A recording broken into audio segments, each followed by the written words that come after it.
আজকের একটা গুরুত্বপূর্ণ নিউজ হচ্ছে অবশেষে নারী ফুটবলের যে বিদ্রোহ ছিল সেই বিদ্রোহের ইতি ঘটল।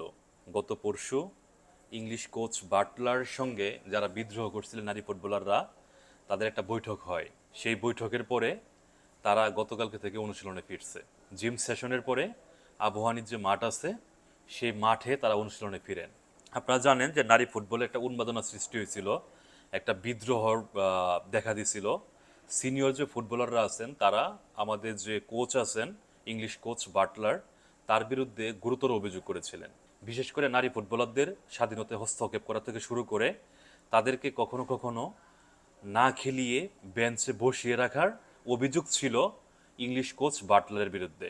যার ফলশ্রুতিতে যারা সিনিয়র ফুটবলার আছেন কৃষ্ণা, সঞ্জিদা, সাবিনা, তারা ইংলিশ কোচের বিরুদ্ধে বিদ্রোহ করে বসেন। তারা এরকম ঘোষণা দেন, যদি এই কোচ থাকেন তাহলে আমরা বাংলাদেশের হয়ে খেলবো না।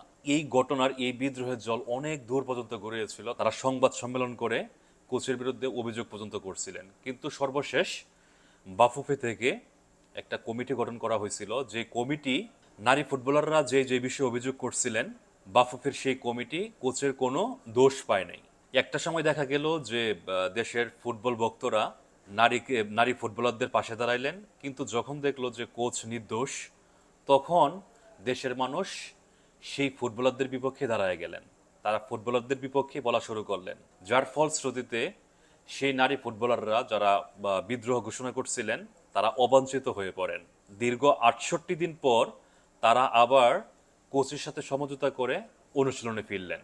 বাফুফের নারী উইংয়ের চেয়ারম্যান মাহফুজা কিরণ, উনি অনেকদিন আগেই বলছিলেন যে যারা বিদ্রোহ করছেন তারা আবার ফুটবলে ফিরতে আগ্রহী। ঈদের ছুটি থাকার কারণে তারা সেই সময়টাতে ফিরতে পারে নাই। ঈদ চলে যাওয়ার কারণে তারা এখন অনুশীলনে ফিরছেন। এই ফুটবলাররা আমাদেরকে অনেক কিছু দিচ্ছেন, কিন্তু এই ফুটবলাররা একত্রিত হয়ে একটা সিন্ডিকেট তৈরি করাটা কোনোভাবেই কাম্য নয়। দিন শেষে তারা দেশের জন্য খেলেন, কিন্তু যখন তারা দেশের থেকে ব্যক্তি স্বার্থ ঊর্ধ্বে তুলে ধরেন, তখন সেটা কিন্তু দেশের ফুটবলের জন্য অমঙ্গলজনক। আশা করতেছি যারা বাকি ফুটবলার আছেন তারা এই নারী ফুটবলারদের কাছ থেকে শিক্ষা নেবেন এবং ভবিষ্যতে তারা এরকম কোনো কর্মকাণ্ড ঘটাবেন না যেটা দেশের ফুটবলের জন্য অমঙ্গলজনক। ধন্যবাদ সবাইকে।